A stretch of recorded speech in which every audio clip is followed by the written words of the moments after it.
Buenas tardes. En Medellín vamos bien.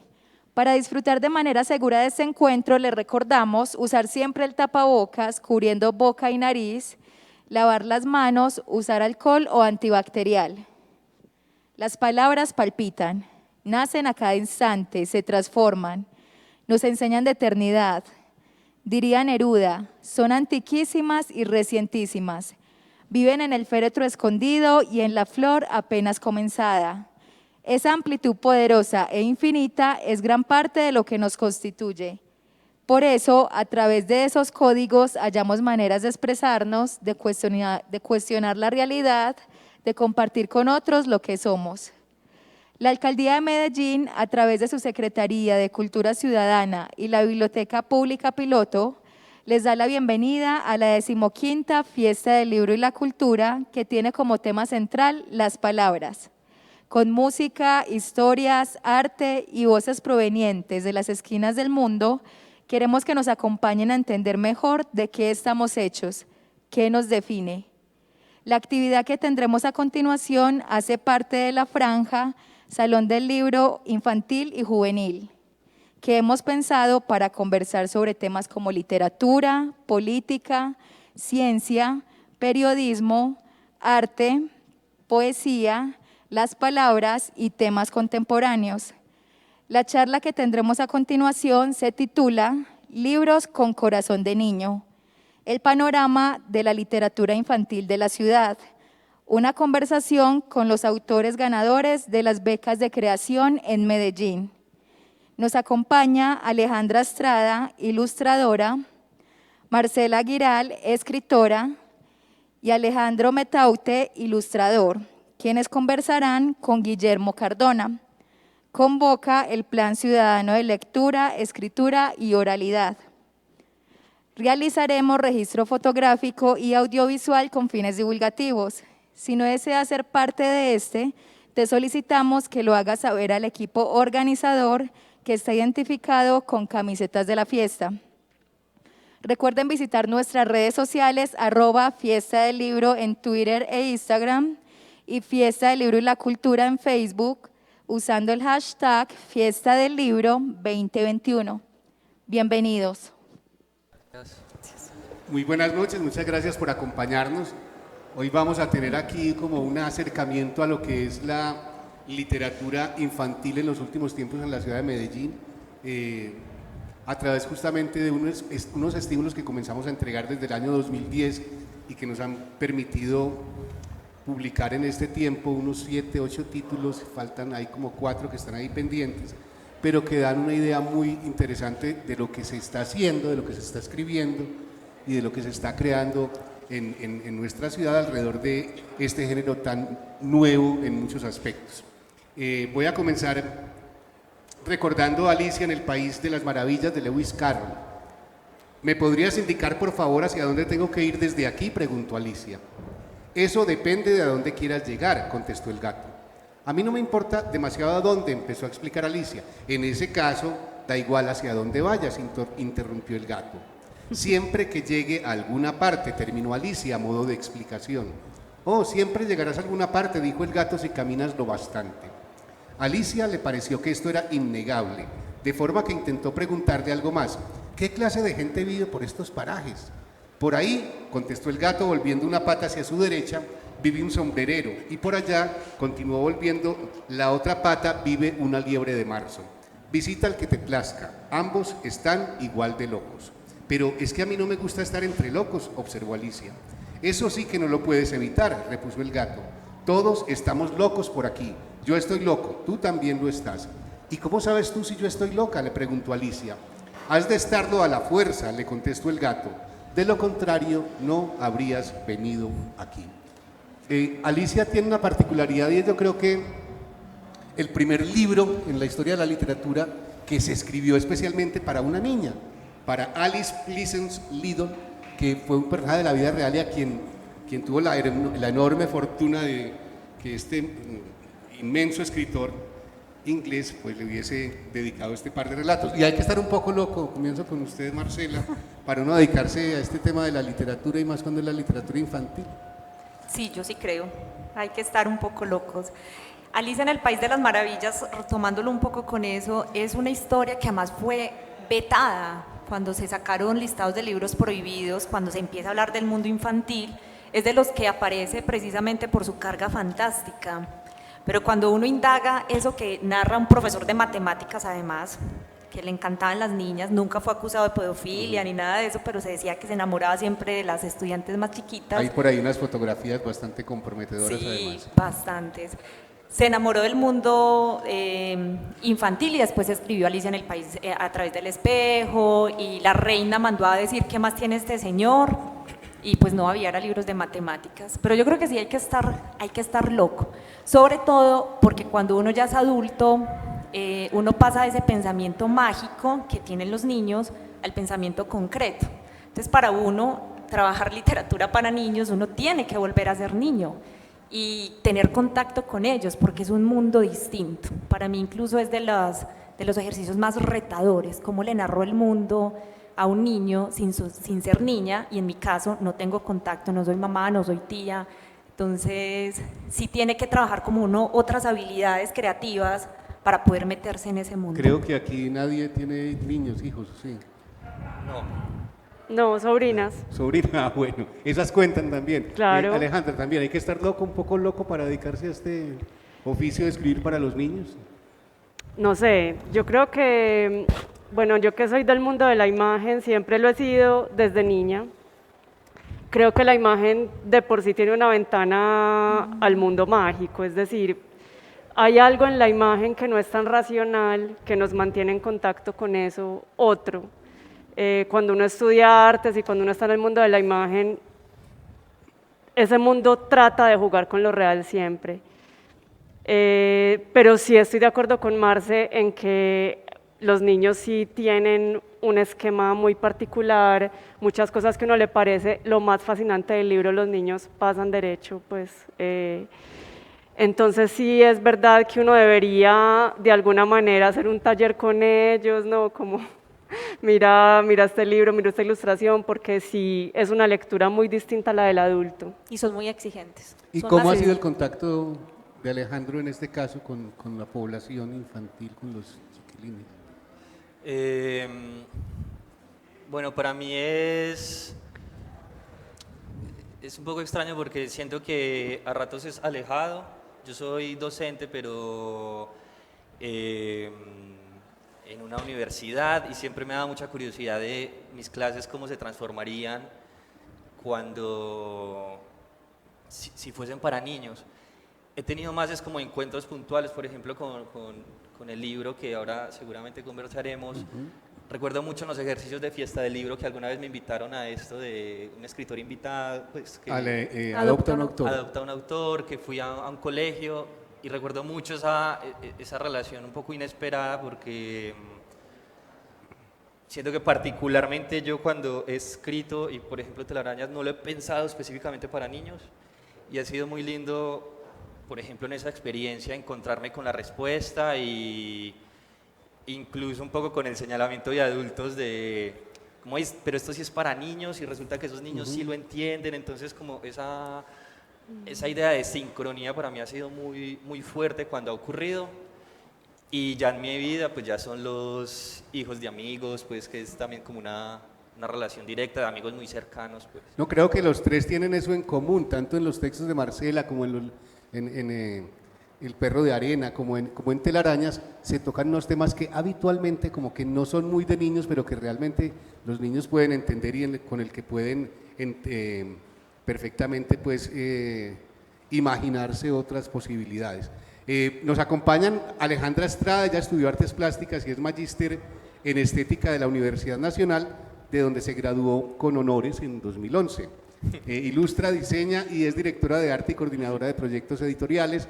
Ha sido curadora y ha hecho animación para documentales, ha publicado libros ilustrados con Alfaguara, con Océano, con La Diéresis y Tragaluz. Actualmente escribe guiones curatoriales, es ilustradora y diseñadora y directora del periódico Rural Monte Adentro. Otros títulos son El Mar, ¿no?, con textos de Jairo Buitrago, y La Caja de Elena, con textos de Antonio Ventura, así como El perro de arena, que fue con el que ganó el estímulo, que hizo en conjunto con Claudia Aguirre. ¿Cómo es eso de escribir a cuatro manos o de crear a cuatro manos?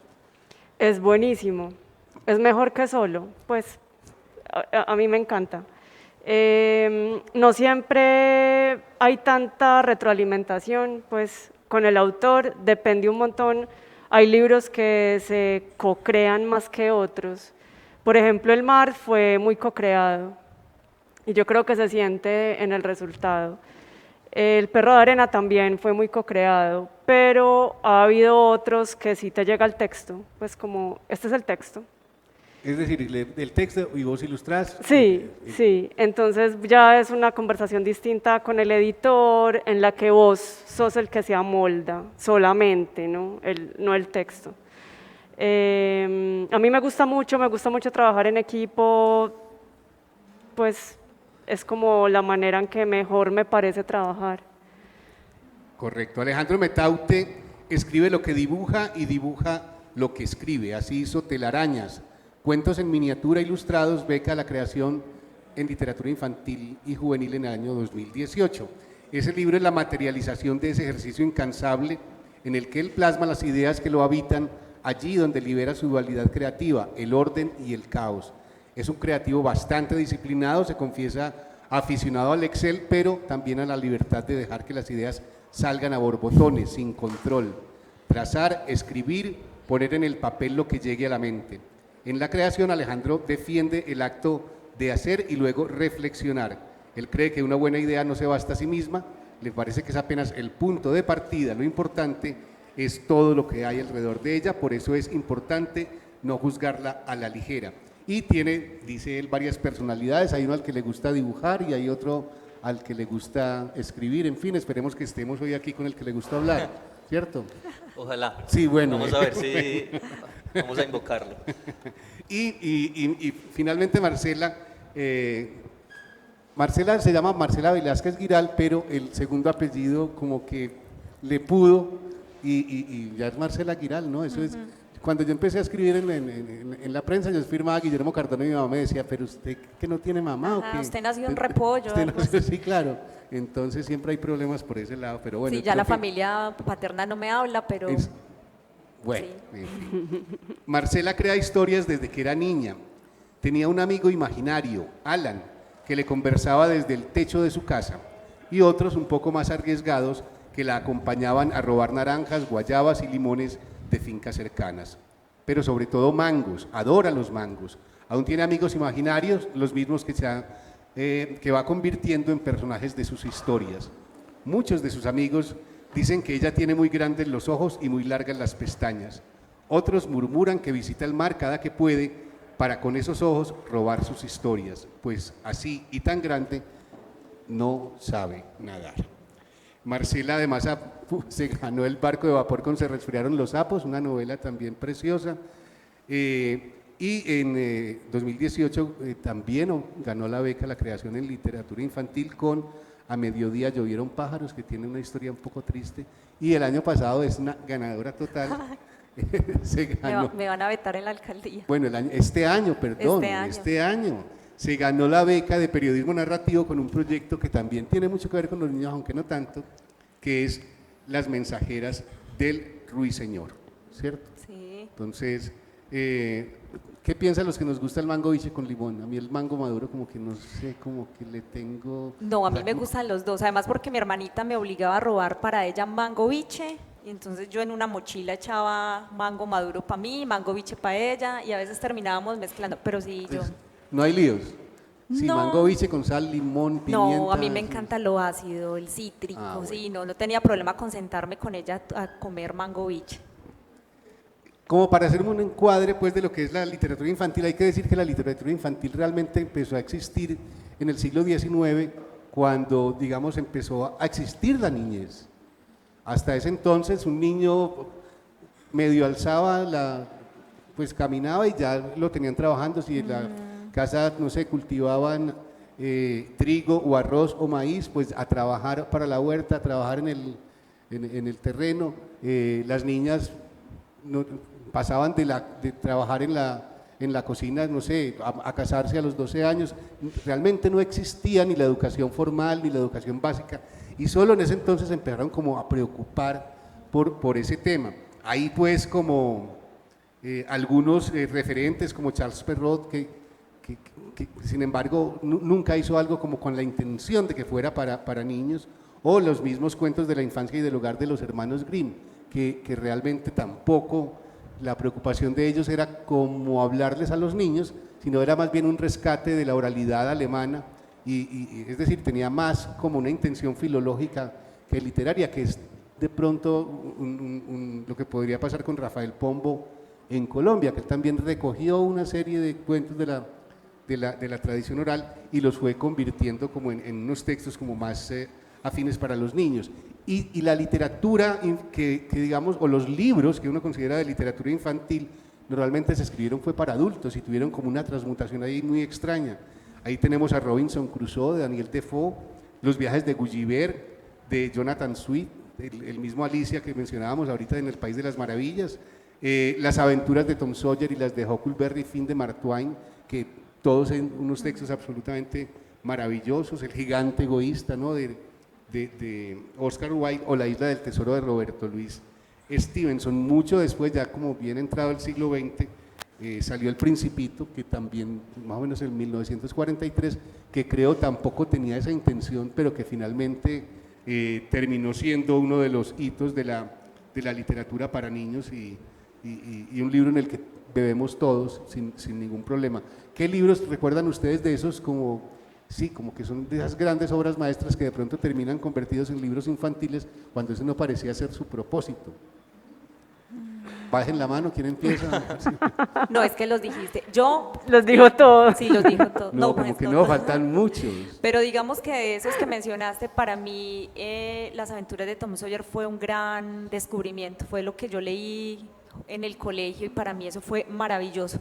Después, estudiando literatura infantil, fue que me di cuenta de todo eso que está diciendo Guillermo, de cómo los textos no eran para niños, porque el concepto de infancia solo sale en el siglo XVIII y es cuando, ay, bueno, ¿qué vamos a hacer con estos adultos enanos? Y empiezan a establecer las reglas de escribir para niños, que entran el listado de libros prohibidos, o cuando, que eso lo heredamos mucho en Colombia, las moralejas, las enseñanzas, porque establecen precisamente esas reglas. Y todos esos otros se prohíben, esos de los que se estaban hablando, porque tenían una carga histórica, política, hasta sensual, erótica, como Caperucita Roja. Todo eso se destierra del mundo infantil, es impresionante cómo esas líneas se van cruzando. Entonces, lo que era para jóvenes, porque en realidad esos cuentos eran más para los jóvenes en su transición de adultos, eso que se llama el rito de la iniciación, termina siendo para niños, y muchos que eran para adultos terminan siendo para niños. Pues, o sea, como que hay una mezcla ahí muy interesante. ¿Cuál más? No, tendría que hacer Pero memoria. una cosa, Marcela, toda esa historia de los hermanos Grimm y de Charles Perrault eran cuentos que eran para asustar prácticamente, era como la manera como tenían de educar a los niños y de ponerles tranca y de como si asustarlos. Esto le va a pasar cuando usted sea grande, entonces tenga cuidado. O sea, por ejemplo, con Caperucita Roja, era porque estaban apareciendo chicas desnudas, violadas, asesinadas en los bosques. Entonces era un cuento para prevenirlos, con una metáfora que es un lobo, que en realidad pues es un hombre. Incluso en el famoso diálogo, ¿qué ojos tan grandes tienes? No sé qué, hay un momento en que, en el original estoy hablando, el lobo le dice, quítate la ropa y arrójala al fuego, y Caperucita se desnuda y se acuesta con él. Los leñadores se lo inventan los Grimm, en eso de ya las nuevas reglas para suavizar.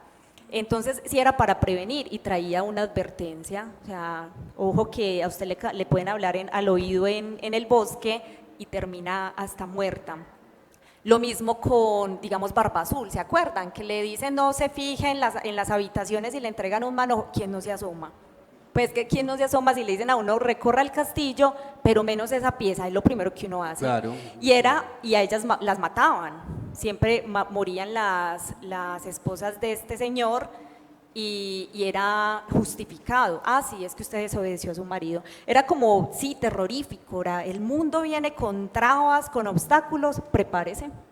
Pero bueno, un Era, poco me es lo que hace parece. la literatura hoy también, Sí, también. después de muchas discusiones, es decir, de poner en el escenario de la literatura infantil la homosexualidad, el racismo, El en fin, abandono, el la abandono. exclusión, todos esos temas. Sí. Bueno, y de otros ejemplos, de esos libros, yo recuerdo a Platero y yo, que es otro, que es una maravilla. No, pero déjeme pensar, vea, Ah, dele bueno. la palabra a ellos, yo pienso otros. Bueno, yo A ver, Yo aprovecho y recuerdo algo pues que siempre creo que es particular y es como el formato también influye en eso.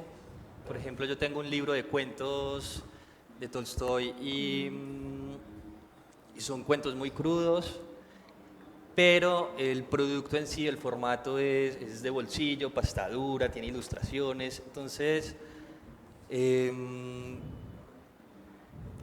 quizás me salga un poco de la pregunta, pero siento que eso media mucho como en cómo se percibe esa obra. Incluso ahora, como que puede ser un contenido para adultos que desde una edición editorial se presenta así y casi que por magia como que se transforma, ya en una estantería cambiarle de posición, eso como que invita a nuevos públicos. Particularmente esos libros, yo recuerdo que son muy fuertes en sus finales, siempre es como quién va a morir al final, pues es una cosa a ese nivel, pero que se presenta como eso, como un libro de bolsillo para niños. y Alejandra. Pues yo creo que el fondo de la pregunta es muy interesante, pues creo que es un poco qué es para niños y qué no. Y yo creo que al final todos estamos en la vida que es aterradora, ¿cierto? Que un poco la sociedad lo que ha hecho es construir un mundo artificial en el que pues nos cuidemos un poquito de lo aterrador de todo. Y creo que la literatura, más allá de niños o adultos, tiene que hablar un poco de ese caos y de esos miedos y de esas cosas que nos permean, pues desde las cavernas hasta pues ahora en los rascacielos. Yo sí siento que pues las mejores obras de la literatura, no solo de adultos y de niños, son las que hablan de eso y que las atraviesa algo aterrador. Yo me acuerdo mucho de cuando leí Pinocho, por ejemplo. Pinocho es aterrador, pues es absolutamente Claro, no, y es aterrador. un libro grande, no es ningún, pues eso No, eso no es un librito, eso no un es sí, cuentico, sí, pues no es. No es el cuentico amarillo, ¿no? Es un personaje teso, pues que se encuentra con unas cosas horribles, que, o sea, que uno dice, pero. Y incluso, por ejemplo, Alicia creo que tiene una relación con el vacío muy miedosa, pues es como el no llegar a ninguna parte, nada tiene lógica y pues si uno se pone a pensar, nada, así es la vida, ¿cierto? Pero es muy miedosa, incluso la versión de Walt Disney tiene unas escenas que uno dice, Dios mío, esto es lo más aterrador del mundo porque es como la vida misma, ¿cierto? Entonces, ahí entran los vetos, lo que sí, lo que no, que se puede hablar de la muerte o que no ilustremos a niños desnudos. Y eso yo creo que es lo que está en la base de tu pregunta y que es absolutamente interesante, ¿cierto? Cómo hay censura para unos públicos creados de repente. Sí. No, y pasa con el libro de la selva, que también es El decir, libro de la selva es sí, una sí, nota, pues. y tiene Ese es también otro, un sí, problema, ese es otro. y el invitado de fiesta este año, que es el Mago de Oz, que También es aterrador. también tiene sus momentos También bastante es aterrador. complicados. Incluso a los libros de Roald Dahl, que es uno de los primeros Ay, me autores encanta, para niños, lo máximo. para mí es de mis autores preferidos para niños. O sea, Y es irreverente. la gente lo conoce es mal. por las películas, Matilda, Charlie y la fábrica de chocolates, que además serviría para hacer cineforos con los chicos muy bonitos para ver una obra que es la literatura y otra, que yo no sé por qué siempre intentan equipararla cuando sus narrativas son distintas. Pero él es el de los primeros. Yo creo que en esta época a Roald Dahl no lo publicarían. Y esos personajes. Exactamente, como habla mal de la abuela en Jorge, La maravillosa medicina de Jorge, una abuela malvada. Son políticamente incorrectos. La profesora con Troncha toda. Toro. Sí, con O sea, toda. los sí. papás de Matilda, o sea, eso en esta época sería imposible. Yo creo que los autores Sí. que hablan de esos temas podrían ser vetados en este país precisamente.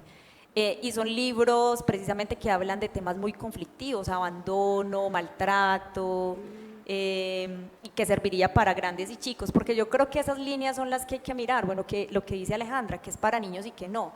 Yo a veces creo que la más universal de todas es la literatura para niños, la leen ellos y la leen ustedes que están aquí. ¿Cuántos niños hay en este salón? Y estamos hablando de literatura para niños.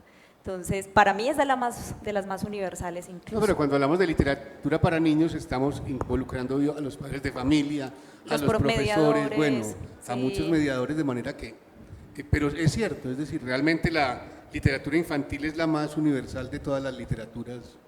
En Colombia, ¿cómo fue ese proceso? En Colombia es todavía obvio, más lento, es decir, para que en Colombia se diera como ese género y reverdeciera como lo está hoy, fue pues digamos un fenómeno más o menos reciente, de los años, no sé, 70, 80 hacia acá.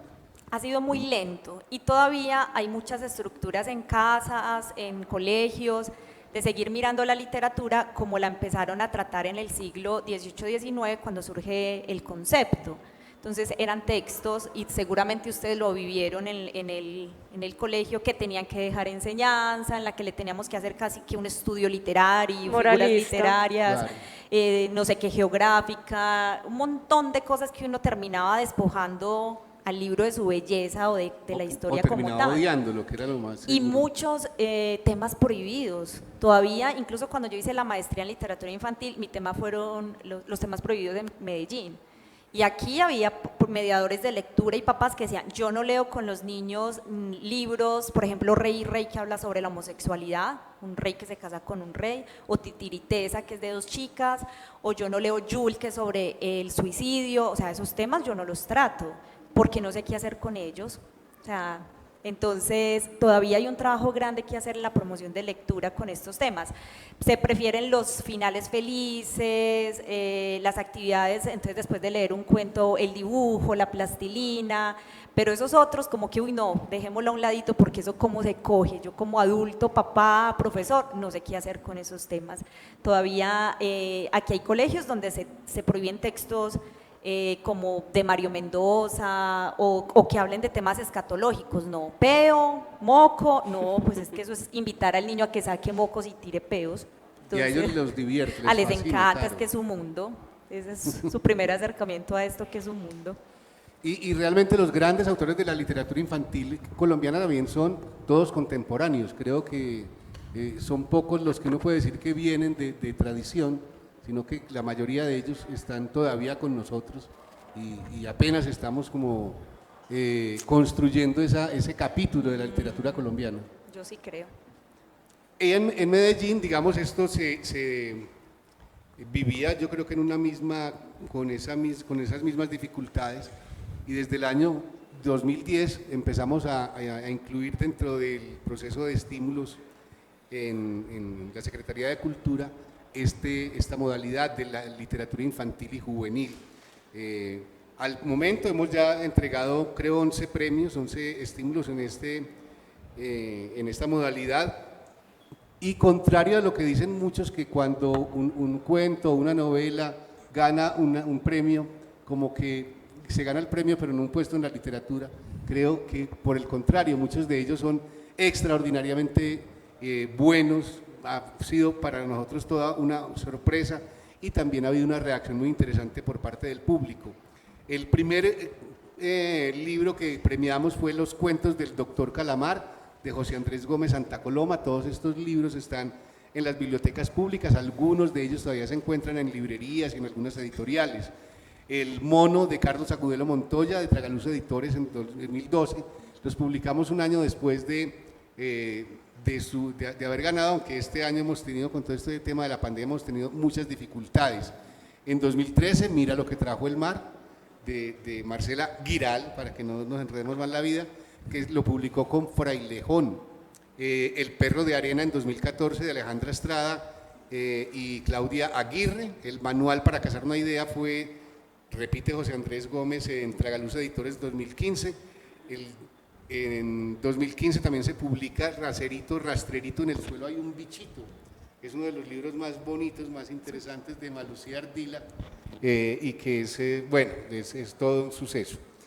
Telaraña, los cuentos miniatura ilustrados, de Alejandro, que fue ganador en 2017 y publicó en 2018, y tenemos ahí en remojo, como les digo, ha habido líos para su publicación, el libro que ganó en 2018 Marcela con A mediodía llovieron pájaros, Hermanas de Elizabeth Builes, Carmona, que la ganó en 2019, Los cuentos escritos en servilletas, repite Andrés Gómez Santa Coloma, y este año se le entregó la beca a Melisa Monsalve Barrera con un libro absolutamente hermoso que se llama Prometo extrañarte, un chico al que se le muere el abuelo, y es un testimonio muy sentido y muy interesante de estos sentimientos. Volviendo a lo que decíamos, es decir, que los niños están en contacto con la muerte, en contacto con el abandono, en contacto con la pobreza, por ejemplo, de manera que ese tipo de temas no estorba para nada tratarlos.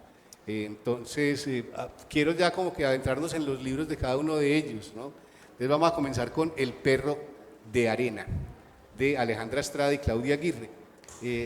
Voy a leer una pequeña reseña. El libro es más o menos la correspondencia que le envía Clara a su prima, donde queda registrado el hallazgo de un perro de arena. Por fortuna, en su cumpleaños recibe de regalo una cámara fotográfica que le permite documentar los comportamientos de este ser extraño, cuya presencia la obliga a volver a la playa todos los días. Así que además de los mensajes, Clara suma a sus descripciones las fotos del animal que amenaza con desaparecer entre las olas y las dunas y con cambiar para siempre la imagen que tiene del mar. A través de estas cartas entendemos que Clara y María son las mejores amigas y que viven muy lejos la una de la otra. Las descripciones crean imágenes poéticas y la ilustración funde la realidad y la imaginación, donde las dunas de arena se convierten en elefantes tendidos en la playa. Es un álbum ilustrado con una profunda reflexión sobre la muerte, el duelo, la soledad y la nostalgia. Y lo que insistimos, que a veces pensamos que los temas infantiles son edulcorados, son como para cogerlos con pinzas, y realmente no hay que tenerle miedo, los niños son lo suficientemente inteligentes como para entenderlos. ¿Cómo ha sido tu experiencia de este libro, por ejemplo, con los lectores? ¿Cómo ha sido la experiencia con chicos y chicas que han tenido la oportunidad de acercarse Ha sido muy bonito. Y siempre me preguntan que si el perro sí existe. Es una nota. Pues, yo te iba a preguntar eso. Claro, porque realmente eso está detrás todo el tiempo, ¿no? Uno no sabe, esta niña está loca, pues, o este perro sí, esto sí es de arena. Y yo creo que ese es el juego más interesante del libro, porque pues la fotografía suele ser un testigo de la realidad, pero luego yo te estoy entregando dibujos de las fotos. Entonces es un juego muy interesante. Casualmente nunca hablan de la muerte, hablan más de la amistad, hablan más de si el perro es real o no, de las mascotas. Y son como, ay, entonces el perrito se murió, pero nunca se vuelve una tragedia.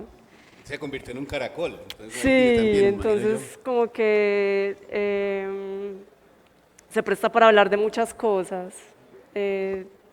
Ha sido muy bonito siempre ¿Cómo fue el la proceso experiencia. creativo del perro de arena? ¿Cómo fue que llegaste a esa historia? ¿Cómo fue que comenzaste a rayar, Sí, a mira, imaginártela? sí, yo estaba estudiando artes en ese momento, historia patria, pues, y yo siempre tuve una línea de trabajo que tenía que ver con seres fantásticos.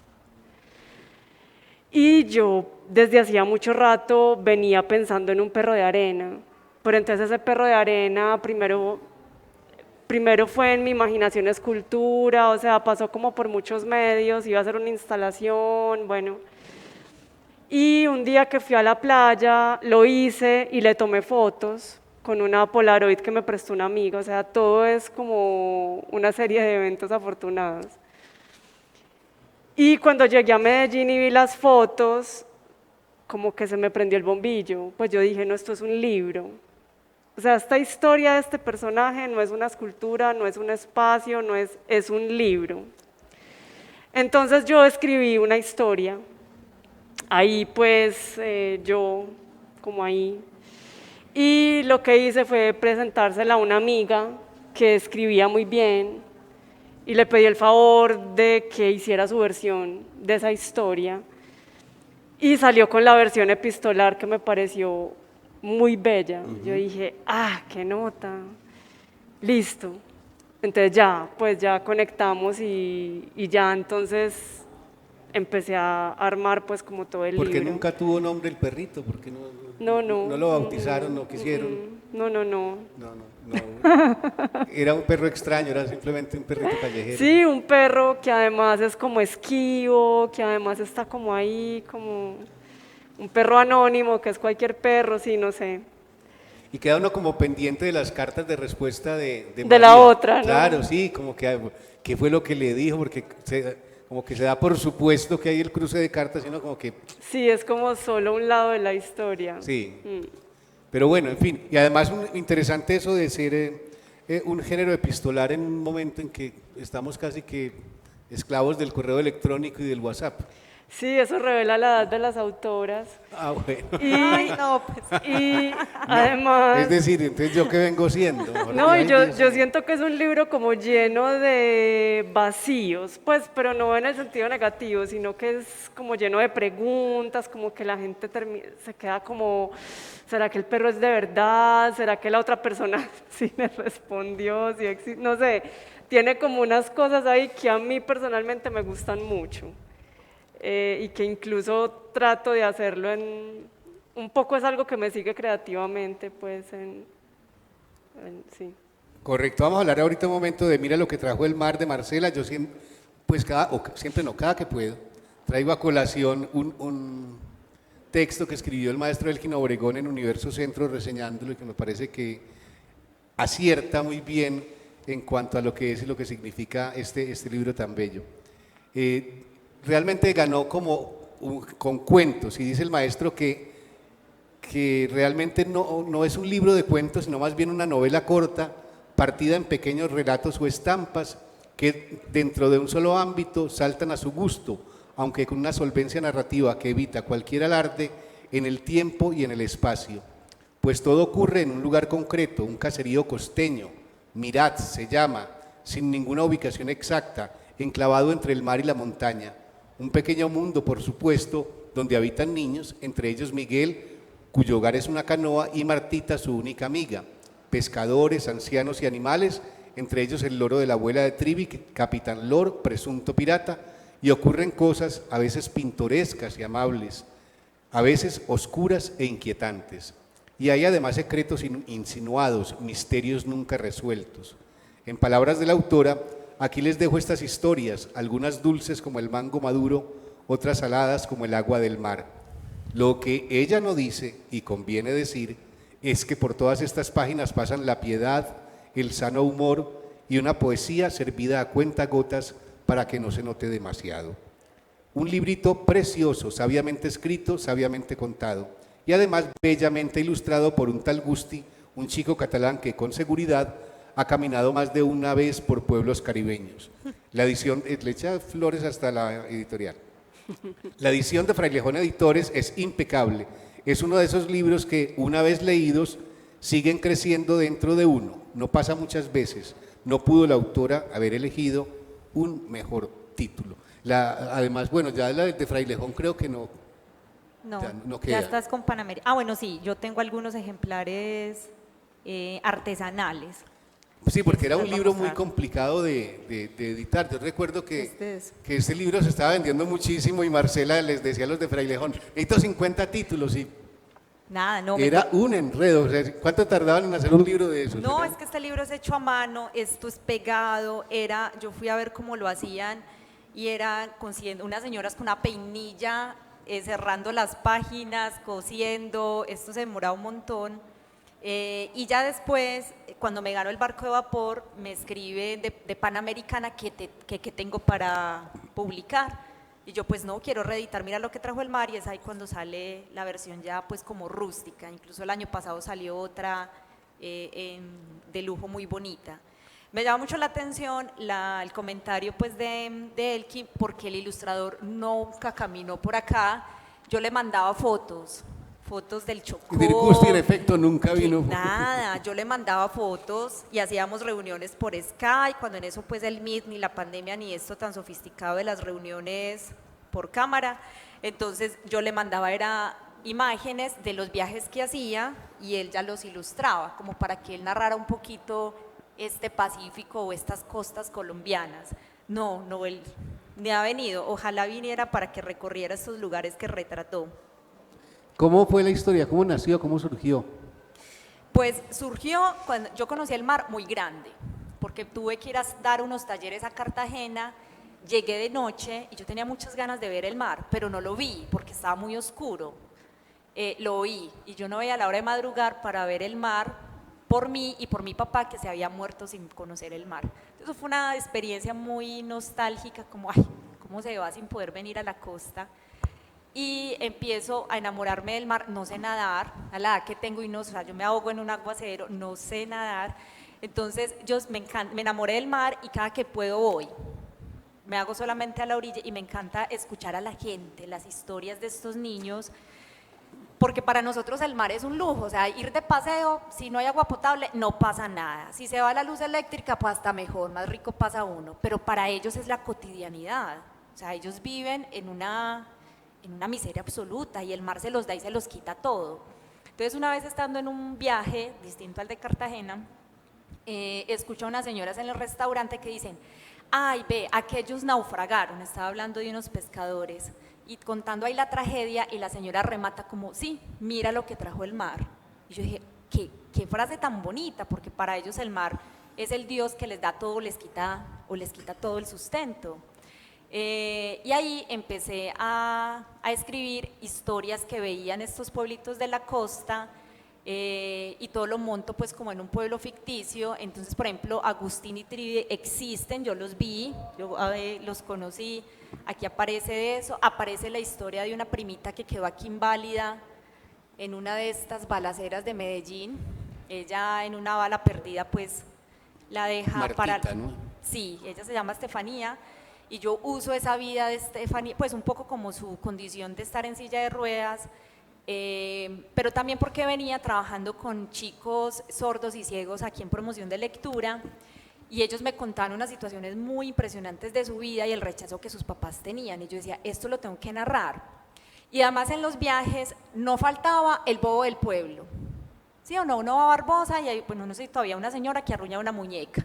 Uno va a Andes y hay un señor que persigue a la gente con un palo. En Santa Fe, Antioquia, no sé qué. Entonces yo decía, y estos personajes que todo el mundo los quiere, pero a la vez no pasa nada, siguen viviendo en sus chozas, mendigando comida. Entonces empecé como a trasladar la vida de esos niños con condiciones físicas complicadas, con condiciones familiares, y empecé a ficcionar y a tirantar para acomodarlas pues como en esta historia. Esa fue como la creación, y en realidad son como 14, sí son como 14 capítulos más bien. Hay unos que se defienden como un cuento, pero si se lee completo el libro es como una pequeña novela que todos los personajes ocurren en este caserío que se llama Mirata. Hay cosas además muy duras, ¿no? La misma mamá, doña Clemencia, que le dice, pues es que usted además de paralítica está volviendo boba, no sé, como que... Porque además es amiga del bobo. Como que uno lee eso y como que, uy, pero trátala con más cariño, ¿no? Pero es así, o sea, ¿quién dijo, como lo hacía Roald Dahl, y no es que pretenda imitarlo, pero que todas las mamás o los papás son buenos? No tendríamos a los niños en la calle o bienestar familiar pues con niños. O sea, es esa condición también de no todos los papás son queridos, no son todos cariñosos, y a veces cuando los niños nacen con ciertas condiciones, el primero que rechaza es precisamente el papá. Gusti, que es el ilustrador, su segundo hijo nació con síndrome de Down y él lo primero que hizo fue rechazarlo. Él dijo, yo no quiero, ¿yo qué hice para merecerme un niño con síndrome de Down? Y eso también me ayudó mucho con esto, porque incluso cuando el niño mayor le dice, papá, ¿qué tiene Malco? Él le trata de explicarle, cuando le explica a un niño que el hermanito tiene un síndrome de Down, él le trata de explicar, el niño no le entiende, le dice, papá, no importa, si Malco es verde, rojo, es mi mejor hermanito. Y ahí es cuando Guste dice, aquí hay otra relación con mi hijo con esta condición, y empieza a escribir sobre esos temas. Entonces es una mezcla como de un montón de cosas en esa época que llegan pues como a este libro. Y hay que además Marcela ha mantenido ese tipo de temas, es decir, Se respiraron los sapos también, es decir, lo que estamos hablando ahí ese fue el ganador de barco de vapor, el problema de la minería, el problema de las pérdidas que a veces se generan cuando hay accidentes, cuando hay ese tipo de calamidades, ¿no? Y a mediodía llovieron pájaros, estamos cruzando los dedos para ver los textos algún día, creo que vamos por ese mismo terreno. También, Se respiraron los sapos habla un poco yo soy de Yolombó, entonces me tocó todo el tema de la minería y cómo se derrumbaban las minas y cómo uno tenía que salir incluso a auxiliar a esas familias. Entonces habla de una mina que se derrumba y el narrador, pues, que es el hijo, empieza a hablar de la búsqueda de ese papá, pero a retratar el pasado cuando el papá estaba en la casa.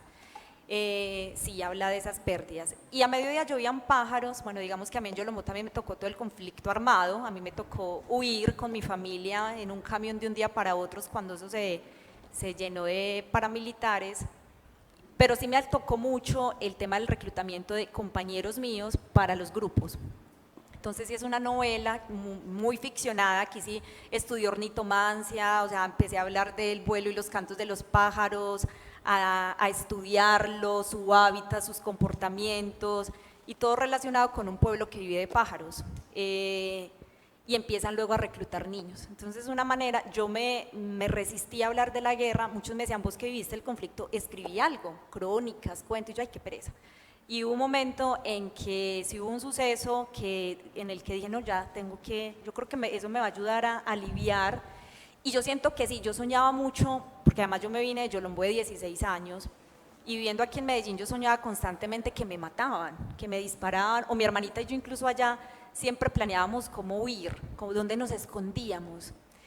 Y esta novela, que incluso pues la terminé ahorita en medio del paro, fue muy dolorosa, fue muy visceral, porque mientras yo desaparecía y mataba niños en la novela, en el paro armado desaparecían y mataban jóvenes. Entonces fue una cosa horrible, yo dije, no voy a ser capaz.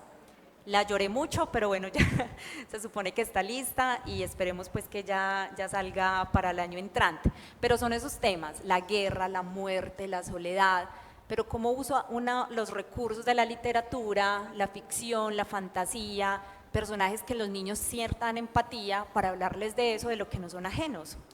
Porque no son ajenos, ellos saben completamente esto que vivimos. Y volviendo a mirar a lo que trajo el mar, en un momento determinado también uno de los niños se da cuenta que algunos se han ido y se han ahogado, en fin, y dice, mira lo que se llevó el mar, mira ¿no? Lo que se llevó el que mar. Eso como que lo deja uno también como que, wow, en fin, entonces. Ahorita vamos a leer algunos apartes de cada una de estas novelas, porque creo que vale la pena como provocarlos y que no solamente lo lean ustedes, sino que si tienen chicos, tienen chicas, tienen niños, pues también se los lleven para sus casas. Y terminamos con Telarañas, esta reseña de estos 3 libros que representan esos 11 que han sido premiados, que consideramos es una manera de abrir la puerta a un género que estaba pues no había podido despegar en la ciudad de Medellín, ni en cuanto a creadores, ni en cuanto a editoriales. Hoy contamos con unas editoriales muy buenas, con una gente muy dedicada a los libros, que ven el libro como un objeto, que no ven pues el texto como el solo texto, sino que lo ven mucho más allá. Entonces creo que de alguna manera esa intención que tuvimos de generar este espacio para promocionar la escritura de libros de literatura infantil y juvenil, pues se ha cumplido. Y bueno, y vamos con Telarañas de Alejandro Metaute. Hay una reseña que hizo Carolina Gallón, una compañera nuestra para el sistema de bibliotecas, donde nos cuenta muy bien la manera como ella lo abordó. Ella empezó a leer, ella como que se iba leyendo en el metro y como que medio mostró el libro y alguien empezó a echarle gafa y resulta que otro caballero cayó bajo las redes de esta telaraña. Telarañas, dice Carolina, se recomienda solo, nos provoca, nos invita, nos atrapa en sus hilos.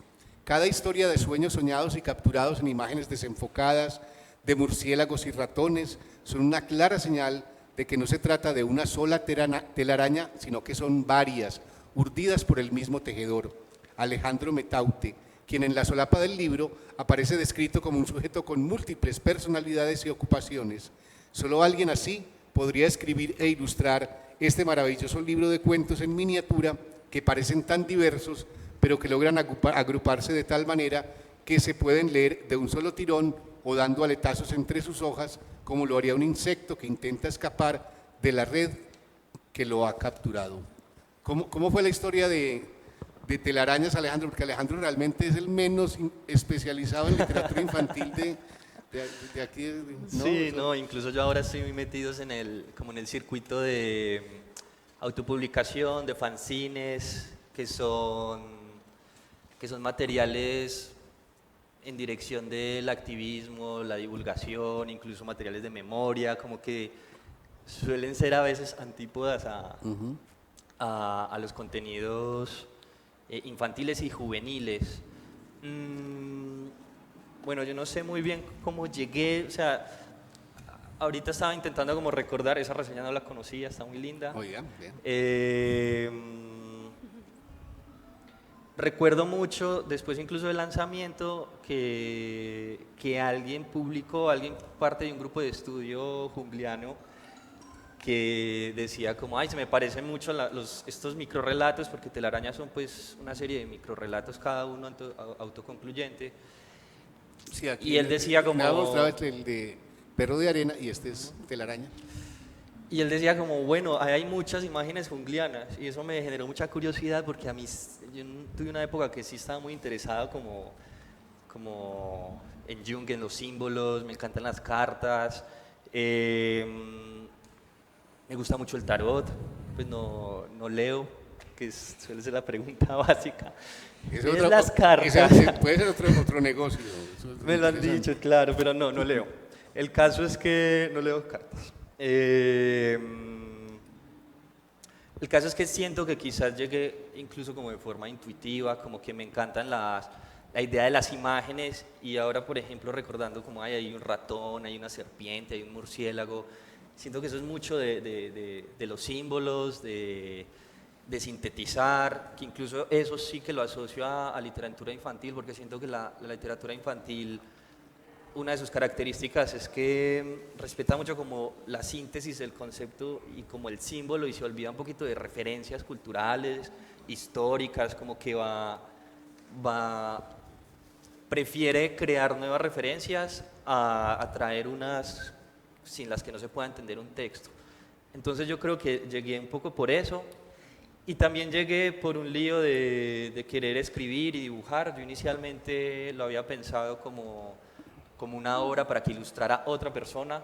A mí me ha encantado dibujar, pero en el 2017 como que no estaba muy animado a hacerlo profesionalmente. Incluso en la presentación para este conversatorio ya vi que me pusieron fue como ilustrador, eso me emocionó mucho, pero en esa época era todo lo contrario, y al final fue difícil tener, a diferencia del proceso de Aleja, fue difícil encontrar por tiempos sincronía con alguien que fuera a hacer las imágenes, y yo me decidí como a hacerlo. Entonces ahí también está como ese pleito. Pero igual tiene que haber ese diálogo con el Alejandro ilustrador, con el Alejandro escritor. Sí, claro, sí, diálogo, discusión. Pero bien, igual. No, salimos, nunca hay golpes, hicimos las por lo paces. menos. Sí, Bueno, eso me alegra. Pero y le tocó de todas maneras un ejercicio de edición para adaptarlo como a la literatura infantil, ¿no? Sí, porque igual, digamos que ese proceso surgió algunas veces de imágenes y otras de pequeños sucesos. Pues, por ejemplo, yo recuerdo mucho que estaba justo con mi hermana y mi madre en un restaurante, y había un ratón que asustó a toda la gente, y a mí se me hacía muy curioso el ratón cruzando, y la gente pues como con este terror. Y yo hice un microrrelato como si fuera una pequeña reseña de eso, como yo siento que tengo muy mala memoria y era como un interés de recordar.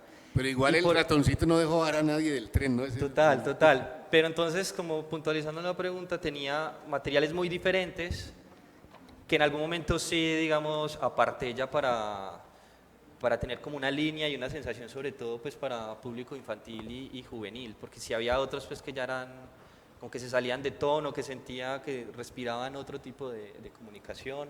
Para los chicos que están, digamos, interesados en de pronto participar en este tipo de estímulos, ¿usted cuál es ahí su receta, su recomendación? Bueno, yo he participado en varias convocatorias y he ganado varias, incluso en gestión cultural, de creación, he estado en un par. Y lo que he sentido de gestión, que lo puedo incluso llevar a creación, si tuviera que dar una recomendación, es meterse en proyectos que uno va a hacer así no gane. Pues como que, Eso me gusta. como "Ey, esto yo igual lo pienso hacer, va a pasar, quizás va a pasar de forma diferente si no tengo X recurso, pero como que sí o sí va a pasar". Y creo que eso es una motivación, porque si no ganas, pues igual adelantaste un montón de trabajo. Y igual siento que en una propuesta eso como que eso se siente o eso se respira, pues pensando que igual Sí, un como se jurado sabe es una cuándo hay persona. gente que participa como por ganar y punto, como que... Sí, yo pues no lo podría afirmar, pero estoy casi seguro que una persona que esté en posición de juzgar un trabajo va a sentir eso de alguna forma. Marcela, ¿qué dicen?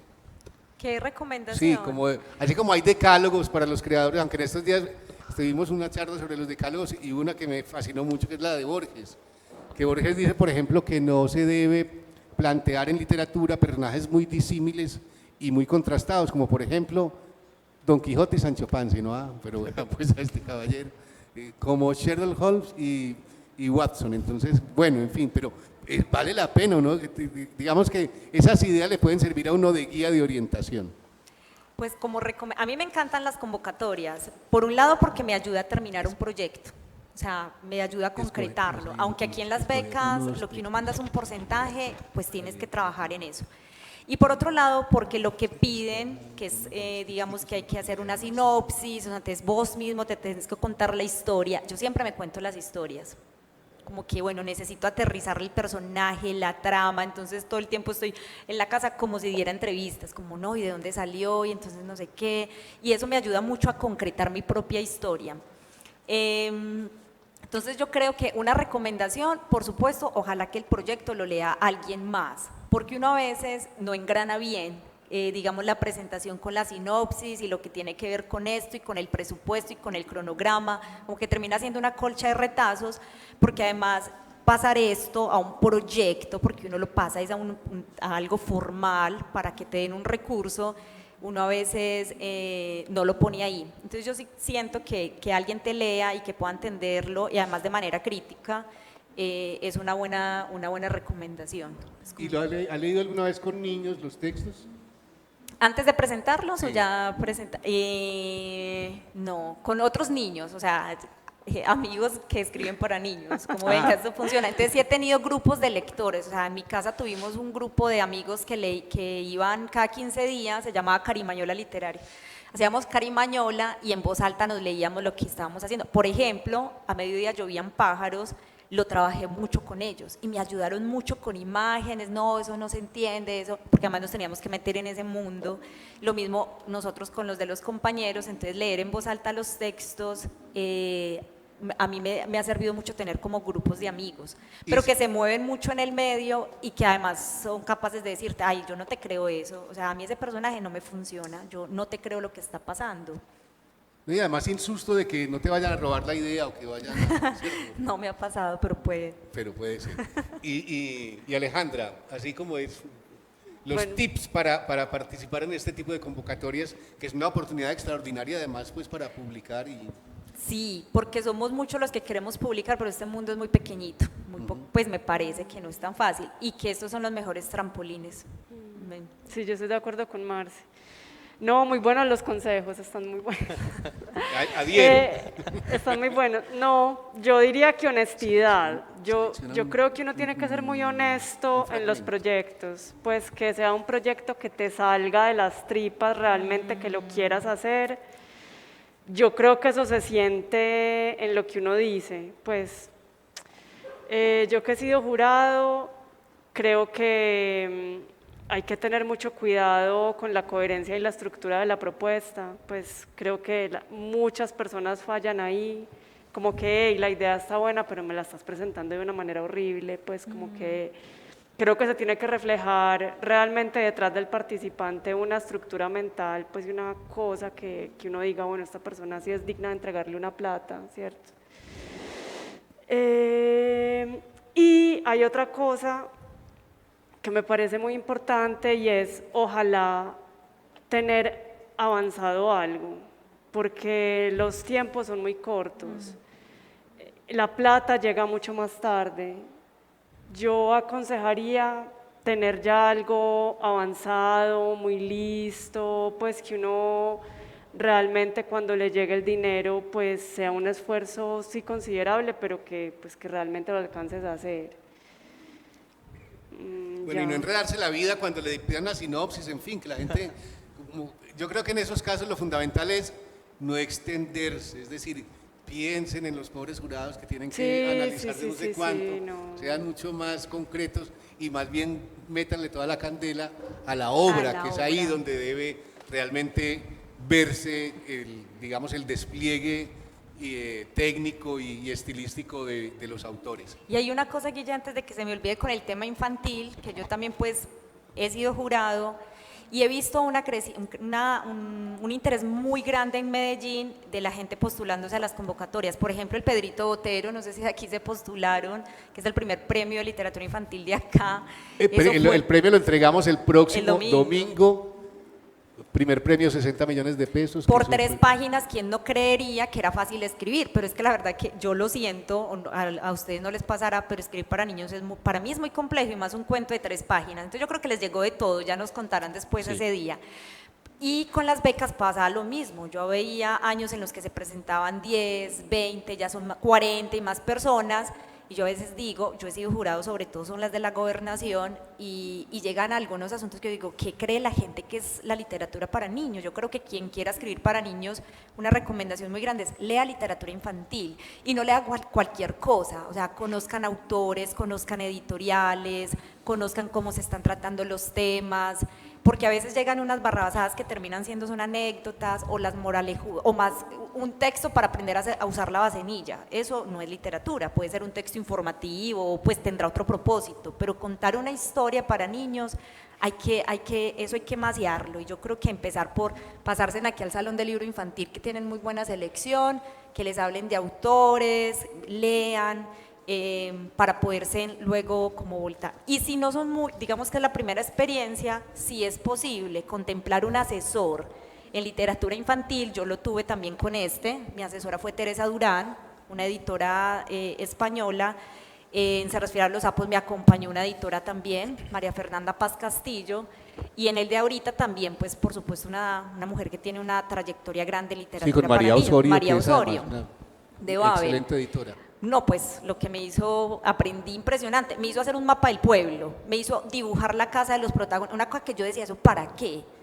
Pero ya después entendía por qué ella necesitaba que yo hiciera esos ejercicios. Entonces yo creo que también si uno necesita de un acompañamiento, hágalo, contémplelo en el recurso de la beca, porque esa calidad se va a notar. Vale, vamos a leer unos apartes de cada uno de estos 3 libros, pero no lo va a leer el autor, sino que escoge el autor y lee otro. Y luego pasamos a algunas preguntas por parte del público. ¿Ya tenés algún? Sí, Entonces que lo lea Alejandro, venga. ¿Y cuál? Puede ser, A mí me gusta el de Dios, hombre, el origen. Pero bueno, este era. puede ser O las fotografías, que también es muy bello. bueno, las Y entonces, fotografías. Guille, lee el mío, no me Las fotografías. ¿Cuál, Ale? ¿Este? sí. No dice.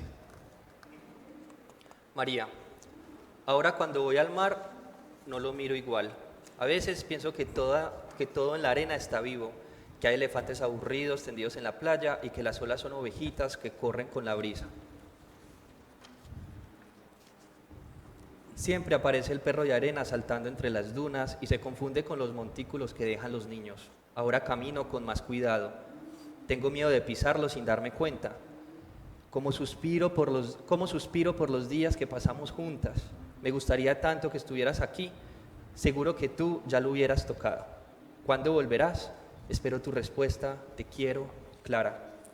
Bueno, vamos a leer las fotografías de telarañas de Alejandro, que lo lee Marce, y pedacito para de que lo lea Alejandra, El vuelo de la guerra. Las fotografías. Hasta acá, ok. Sarita, garza, de 6 años, se colgaba una cámara al cuello antes de acostarse con la esperanza de fotografiar sus sueños y mostrárselos a su padre. Él, complaciente, permitía la triquiñuela, aunque sabía que cuando despertara tendría que consolarla. Una mañana, Sarita entró llorando a la habitación de su padre. Cuando éste iba a empezar su discurso matutino sobre por qué no se pueden fotografiar los sueños, Sarita dijo: me quedaron borrosas. Y era verdad. Las imágenes de la montaña rosa, del león con cresta y de la sirena boxeadora no estaban enfocadas. Precioso. Y leamos, Alejandra lee a Marcela. Si tienen alguna inquietud, entonces vamos preparando allí. Claro, Ay, no sé, el vuelo de la garza, Marce, yo creo que yo Sí, moví eso. Sí, un pedacito. el vuelo de la garza. A Fabio, mi Fabio, el que me hace volar, como Miguel y sin ser una garza. Martita sabe del niño que no tiene padres, al que todos tratan de tonto, el que pasa por su casa con una sola chancla color mostaza y el otro pie descalzo. Y la mira cada tarde con sus ojos redondísimos, negros y brillantes como los carbones del fogón. Martita sabe de las garzas. Sus graznidos la despiertan cada mañana. Desde el corredor ve cómo se preparan para el vuelo. Baten las alas lentamente, llevan el cuello curvado en forma de S hacia atrás, la cabeza y el pico sobresalen al cuerpo y las patas extendidas sobrepasan la cola. Hola, Martita. Es el niño bobo. Lo ve por la ventana que da frente al mar, ese mar en el que tampoco ha nadado. Las piernas, malcriadas y orgullosas, no se mueven, nunca se han movido. ¿Ya? Bueno, dejémoslo ahí. Sí. Interesante eso de escuchar a otro leyendo la obra de uno, ¿no? Eso Bonito. es bueno, es conveniente de vez en cuando. Te lo devuelvo. No, déjelo pues. Si ya no, pues que se lo embolató. Bueno, ay Dios mío, no lo hice con esa intención, que conste. Eso crees. Salió Bueno, regalado. entonces, sí, adelante. Buenas noches, yo soy Lina Mar González y las felicito porque me encanta ver unos rostros jóvenes llenos de creatividad que motivan mucho pues, para inspirar para los cuentos. Mi pregunta es, ustedes se están refiriendo a que hay un jurado cuando están clasificando, les ha tocado ser jurado, los cuentos, sino que me queda un interrogante. Entonces, ¿ustedes cómo clasifican? Porque los niños en sus etapas de desarrollo, pues yo soy del personal salud, entonces esto me inquieta, los niños en su etapa de desarrollo aprenden primero con las imágenes, ¿cierto? Con las imágenes, con el ejemplo y con lo que le vamos mostrando. Y veo que sus cuentos son divinos y muy estructurados. Entonces, ¿cómo llegan a esta infancia? O de pronto, ¿cómo llegan ustedes a transmitir a la infancia que tiene capacidades especiales? O sea, ¿tienen este material también? Porque tenemos infantes de diferentes categorías, ¿cierto? De pronto un infante invidente, un infante sordomudo, qué sé yo. ¿Tienen ese material o realmente está dirigido a una parte específica de la infancia? Y felicitaciones. Pues yo como adulta me siento muy complacida en lo que escucho, sino que si estamos hablando de la parte de la infancia, entonces ¿cómo lo manejamos? Muchas gracias.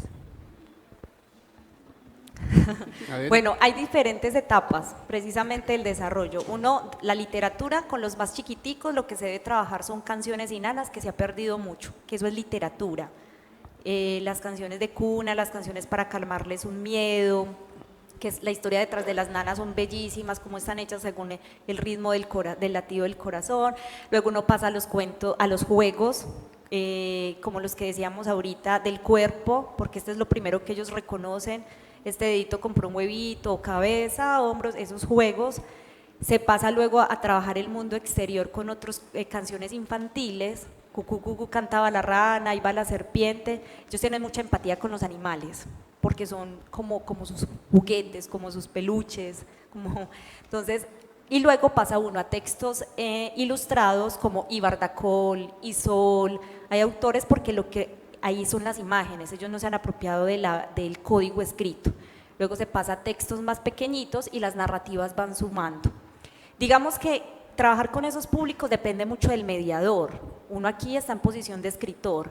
Cuando yo he sido mediadora de lectura, casi siempre tengo un intérprete si estoy trabajando con niños sordos, por ejemplo, o cuando he trabajado, por ejemplo, con ciegos también hay un acompañamiento.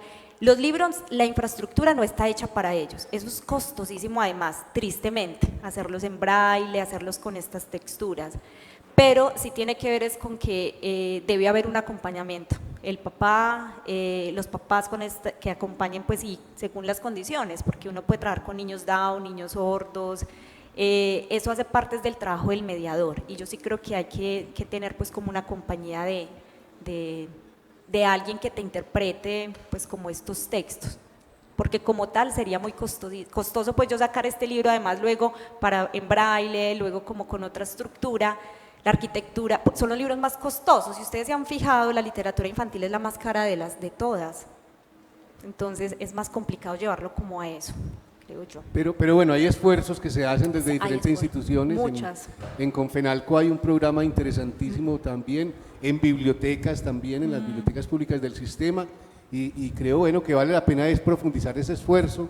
En Fiesta, por ejemplo, poco a poco lo hemos ido involucrando y la idea es que cada vez podamos mejorar y ser mucho más incluyentes y que personas con diferentes capacidades puedan también estar aquí y disfrutar la fiesta. Y hay hacia ellos y hacia nosotros. Por ejemplo, el libro Negro de los colores de Rosana Faría trata de que los videntes nos pongamos en la posición de un chico ciego. Entonces, sí hay una intención de las editoriales muy bonitas. No todos los libros pueden tener todos los formatos, pero sí hay una intención interesante para estas poblaciones.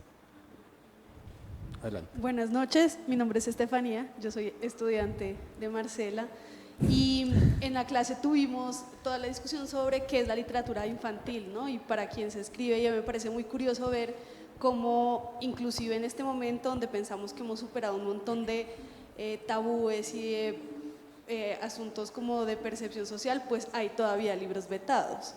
Y la idea de la censura, pues que se repite mucho, y para mí la pregunta sigue siendo ¿qué temas, o sea, hay temas de literatura para niños? Para mí la respuesta con lo que se ha dicho es que no hay temas de literatura para niños y que yo siento que, digamos, estas preguntas de cómo escribir para los niños o cómo incluimos a los niños refleja más de cómo nosotros pensamos que los niños piensan y no tanto de qué pueden o no pueden leer ellos.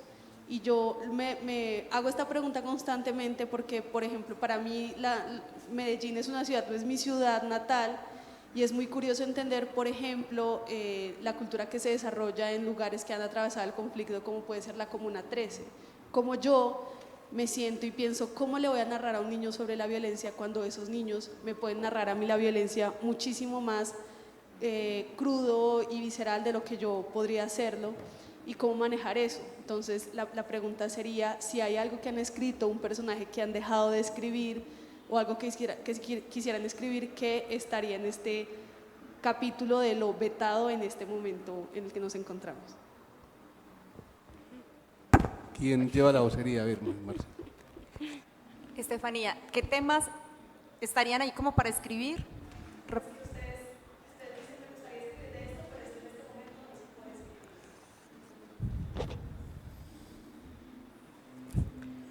Los corcharon, vean. No, pues yo creo que de todo se puede escribir realmente, de pronto no te lo publican. Es verdad. No sé, pues depende de la editorial, depende del enfoque, depende de muchas cosas. Yo, no sé, voy a poner un ejemplo de la vida. A mi sobrina se le separaron los papás y como la mamá tan tranquilamente les habla de la separación, ellas están tranquilas y entienden y hablan de eso. Yo creo que los tabús son nuestros, creo que lo que pasa es que cuando el adulto no procesa, se empieza a cernir un silencio alrededor de ciertas cosas. Creo que la verdadera pregunta está en que no somos capaces de hablar con nuestros niños, ¿cierto? Pero como decíamos al principio, yo creo que uno debería poder hablar de todos los temas con los niños, ¿cierto? Yo me imagino que ahí entra algo de la edad, hay ciertas edades, ¿no? Ciertas cosas, pero... Lo que pasa es que esto de la literatura infantil también se volvió una etiqueta comercial y es lo que más vende ahorita. Eso también hay que decirlo, por eso es también tan polémico. Los colegios compran lo que se llama planes lectores, que son los que se tienen que leer durante el año. Eso se volvió una cosa comercial. Y a veces lo que eligen los profesores, los rectores, son esos temas políticamente correctos. Entonces, yo, por ejemplo, decir, yo voy a tratar un tema sobre homosexualidad, yo estoy casi segura que de las editoriales con las que he trabajado, de 3, una me diría que sí, las demás me dirían que no. Porque ya ocurrió con un colega que también se ganó el barco de vapor, que él en una entrevista dice, sí, yo narro una historia donde un niño se le muere el amiguito y él era el que estaba enamorado, o sea, de ver algo homosexual, y la editora le dijo, no vuelva a decir eso, porque entonces no nos lo van a comprar. Y es el libro menos vendido de los premiados. Porque los profesores que han así yo leo un libro con los niños de homosexualidad, estoy promoviendo la homosexualidad. ¿Se acuerdan cuando Gina Parodi estaba de ministra, que iban a sacar unas cartillas para sensibilizar ese tema? La gente en Colombia hizo marchas, que porque todo lo contrario íbamos a volver gay al otro. Entonces, sí hay temas complicados, lo que dice Alejandra, ¿quién te lo publica? Porque si ya hay Titiritesa, Rey Rey, hay sobre El Monstruo, por ejemplo, que es un papá que llega a maltratarlos, que es un libro álbum muy fuerte, Yul, que es sobre el suicidio, Greta la loca, o sea, hay autores que se han atrevido. En Colombia, yo creo que yo podría escribir de muchos temas, pero que me los publiquen, ahí estaría lo complicado. Sí. Bueno, se nos acabó el tiempo, ¿cierto? Ya. Bueno, muchísimas gracias por acompañarnos. Gracias. Bueno. Agradecemos su presencia en esta actividad y les invitamos a recorrer los demás espacios de la fiesta. Disfruten de estos días. Para los interesados, en breves minutos tendremos en este mismo salón el lanzamiento del libro ¿Qué carajos es el amor?, de Esteban Palma, presenta Julián Maya y convoca Calitza Editores. Si quieres tener a la fiesta del libro y la cultura contigo todo el tiempo y programarte para disfrutar al máximo, puedes descargar la aplicación para teléfonos móviles y tabletas. Están disponibles para iOS y Android. Agradecemos nuevamente a las marcas aliadas que hacen posible, junto a la Alcaldía de Medellín, la 15ª Fiesta del Libro y la Cultura. Agradecemos al Colombiano, a Confama, Confenalco, Postobón, El Tiempo, Caracol Radio, Radiónica, Chocolates Jet, EPM, Biblioteca Pública Piloto, Plan Ciudadano de Lectura, Escritura y Oralidad, ASI Medellín y a la Cámara Colombiana del Libro. Gracias por acompañarnos. Feliz noche.